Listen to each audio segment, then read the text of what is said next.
Hey vaping fellas! Today we're gonna take a look at the DUPLX again by Jay. Well, I told you we're gonna use the dripper cap when I'm making the update, and that's basically what we're going to do today. Because I want to show you how to empty the tank, because that can get a little bit fiddly and everything. And then I overall talk about stuff. First I get my drip cap, and then we're gonna vape it. And here it is. That is the drip cap. The drip cap splits down into three parts, okay? First part is this one, which is the base that you screw on. Then you have your chamber, and then you have your top thingy. Whatever. I'm going to use my single coil build from the tank because I'm not going to build it, I'm not going to rebuild it. But if you really want to, you could put some crazy builds in there. I mean, 0.1 ohm is definitely a possibility with this, because those airflow slots are huge. You can close them down, everything. I showed you that in the review. But let's talk a little bit about my experience with this tank, okay?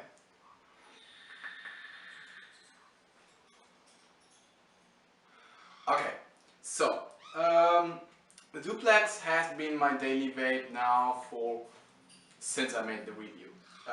I stayed away from my dripper a little bit and used this one.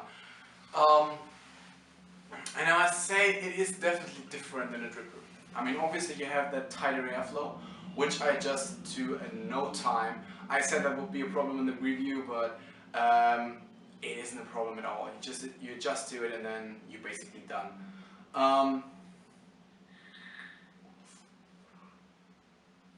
The flavor, that's basically what I took on the drag, okay?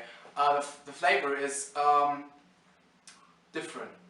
It is really good, it is really on point, and I don't know whether it's a tank or my e-liquid, but I'm betting it's a tank, because I'm mixing my e-liquid for so long in different tanks and stuff, and I never had this result. This makes the flavor really smooth, okay? In the Ego 1, for example, I had a really crispy flavor. It all was kind of poppy, you know, in my mouth. And you could really taste the different notes, but they were kind of separated, okay? So if I use this one, it's kind of smooth, okay? You can definitely taste the different flavor notes, but they're all together somehow. It's kind of weird, hard to explain, okay? Now the postless building, I said you would need an hour to adjust to it, but once you get the hang of it, you won't need an hour, you won't need it all. I mean, basically you can definitely take half an hour, but if you have built on postless stuff before, or on tanks especially, you know the drill, and it's really nice. I stayed away from dual coils and went back to single coils because of two reasons. First one is I don't have really thin wire. The thinnest I have here is 0.5mm, which is 25 gauge, and that is not thin at all. I mean, it is kind of thin, but not thin enough to really keep my ohms high enough. So if I build dual coils, I'm usually around 0.25, 0.3, and that is basically really too low for this. I now got 0.4, and it's really getting a little bit more on the vapor side than on the flavor side. If you vape on something like 0.55, which was the last coil I got in here, which were basically 10 reps around 3mm. That is basically one of the best coils I think you can do, because it is quite long, and on the other side you have this higher ohmage. So if you want to vape this, better go with 0.5 or higher, because this is not really a tank for a lot of heat in there, okay? Because every coil you build got a certain amount of watts to it, and those watts are creating heat. This is not a high wattage tank, but it's definitely a good tank on the side of flavor production, and the vapor production is not bad at all.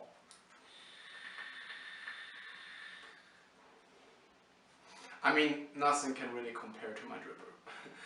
That's just a fact you gotta accept. But this tank is definitely really good. Now let's talk about the top filling system. I said you eventually need to screw it up and down a little bit to make a pressure. You need to equalize the pressure because it is getting an under pressure, a vacuum created in the tank while you vape on it, because there's liquid flowing down. There's basically no airflow coming in there. So every time you screw that up and down, you see the bubbles coming up, and that's basically the wicking of this tank. Now, as you can see, I'm quite heavily vaping because I want to get this thing empty to use my drip cap.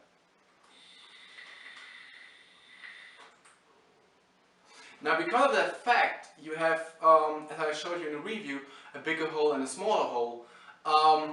It is quite hard to empty the tank, and basically how to do it, I'm going to show you just from far away, not in a close-up or something. Let me get another vape. The flavor is just damn good.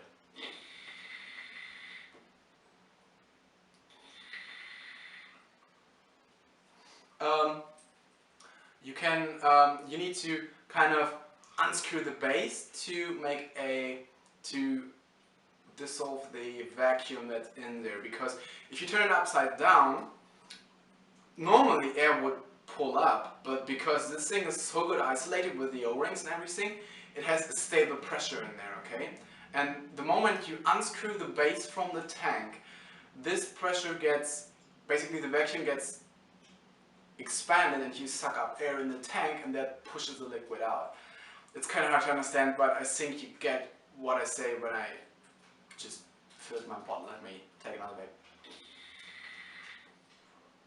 Oh, another thing, nicotine strands.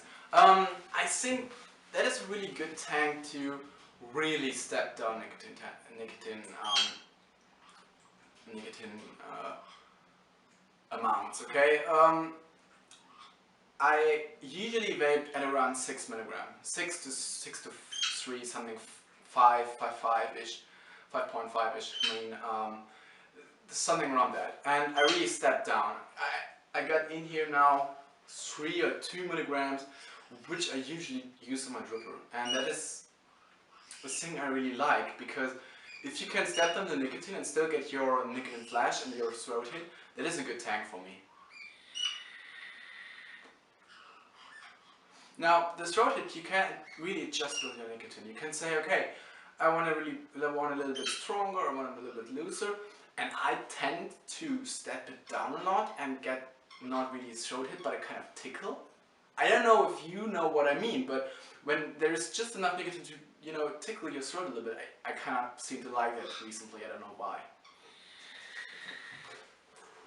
Okay, so let's take this thing off my wand.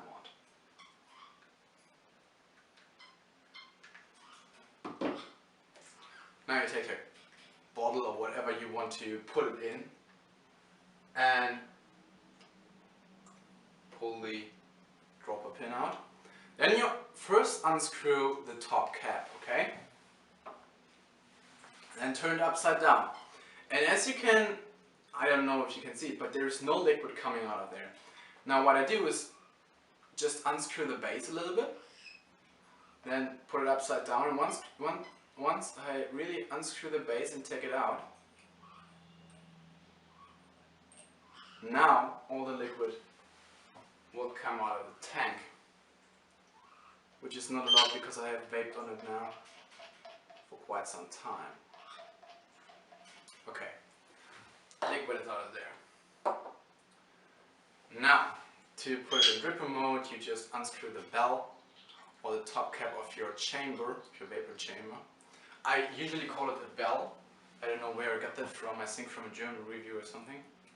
But I just like to call it a bell.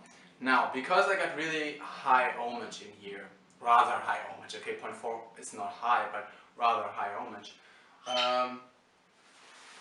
I just put one air hole open, just like this. Don't know if you can see it. Okay, the other one's closed. Now I put it on my dripper, on my mod, sorry, and try it out. Now the wick's pretty saturated because I got a tank on there a few seconds ago. And the top cap really freely spins, so you really get to line that with your coils if you have multiple coils in there.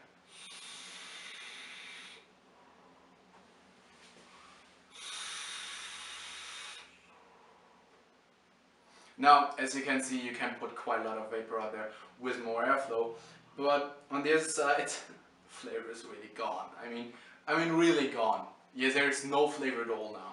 I mean, a little bit obviously is there, but not quite as good as you would have with a lower. So now, if I drip on here, I can put the liquid on top of the coil, but that's not really good because then it all gets in your airflow. But I can put it at the side, okay? And when I put it to the side and fill up the sides as you will, it will automatically feed into your wick because the holes for your normal tank wicking are still open, which I think is a pretty nice thing.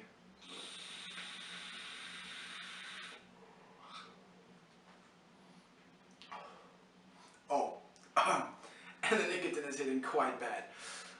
Okay, so overall, let's wrap it up. What do I think of the DUPLX after using it a little bit of time? It is really potent as a dripper. If you really get this postless dual coil thingy down and you really want to really low ohms, I mean 0.1, 0.2, 0.3, basically the whole cloud chasing range, okay? This dripper definitely can do it because if you take it exactly, it got 3 airflows. Bottom airflow and to the sides, okay? You got an airflow on each side.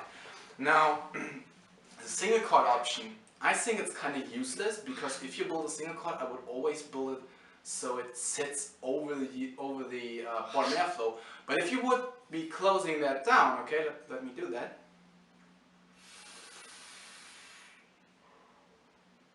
You really still got a lot of airflow from the sides. And if you would do it then, it would definitely make sense. Now, the cool thing about this dripper, which I think is a really, really good plus, is that your coils are exactly, if you're building them close to the deck, are exactly sitting in front of the airflow slots. On my 26650 Doge, I need to raise up the coils from the deck to actually make them sit at the airflow slots. Okay, on this one I don't need to do that because it automatically sits where I want it, and it is a huge plus on my side. Now I have broken in the finished coil. Let me tell you, this does not come out to 0.5 ohm. This comes out to rather 0.6-ish, 0.57-ish. It jumps between that a little bit. After you break it in, it usually drops a little bit. But then it's at 5.6, which is that tad too high for my mechanical mod because I can't raise the voltage. But if you got a regulated mod, that finished coil is definitely something you should try out. And if you don't like it, obviously you can rebuild it. Now, as a tank, what do I think of it as a tank? Now, the juice level windows are quite small, and oh, I get that.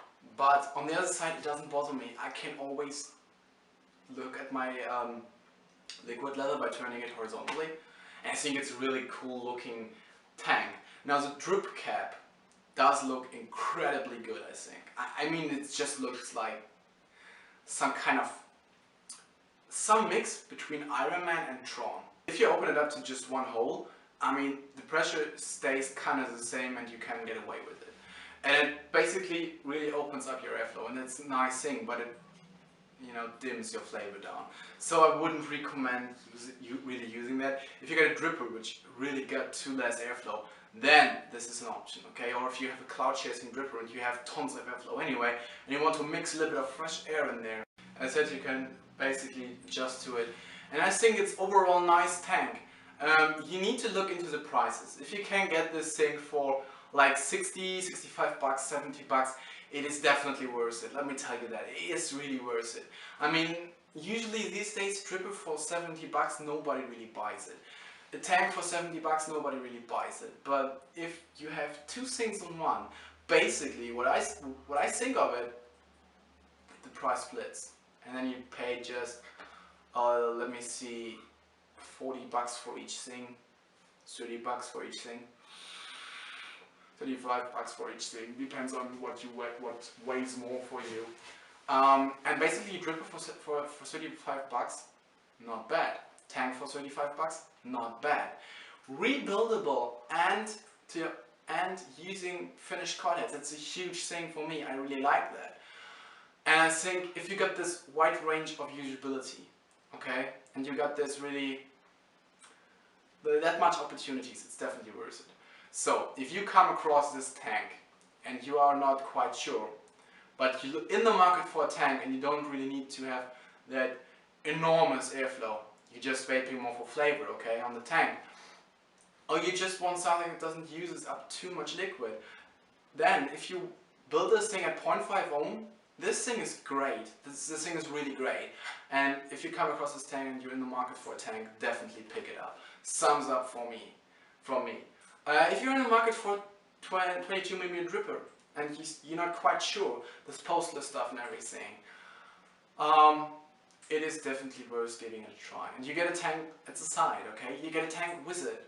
On the other side, if you're buying it as a tank and you want to use it as a dripper, you get the dripper option with it, okay? So if you're on the market for a dripper, you want tons of airflow and maybe arrange the airflow options a little bit, definitely pick it up, okay? Another thumbs up from me. Now, the thing I said was dripping down and dripping into the airflow, I never had that if my coil was positioned over the airflow. If it was not, I would just, either drip at the side or tilt my tank a little bit and drip at the side. There's literally no thing that really can speak against it, and if you don't like it, you just close up the bottom airflow and you don't need it.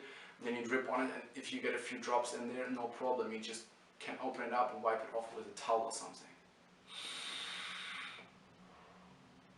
Apart from that, I got nothing much more to say, except for, if you liked it, please like it, please comment, and if you would subscribe, it would be great and make my day. Thank you for watching.